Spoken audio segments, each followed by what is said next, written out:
You have to listen carefully and I will read the text. Okay, are you ready? Okay, I'm ready. Okay. Good morning, my name is Nana.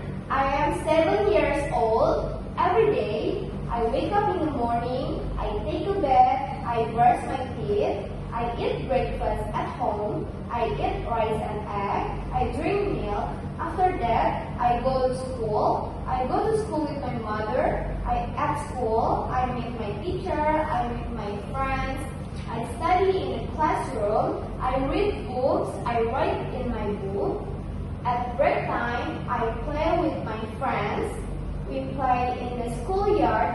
I like my school. I'm happy at school. Thank you. So first, I will give you fill in blank questions.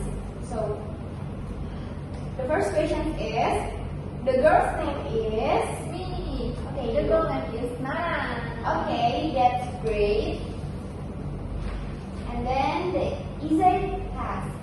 Okay, so for the question is, who does Nana go to school with? Me. Okay, you. With her mother. Okay, great. So for the last question is multiple choice, and I will give you a question and three answer. You have to choose. Okay. Okay. Okay. For the question is, where does Nana eat breakfast? A. At school. B. At home. 3. At yard. Me. Okay, You you? at home. Okay, great. Yay. Thank you. Thank you. That's a listening test, guys. Thank you.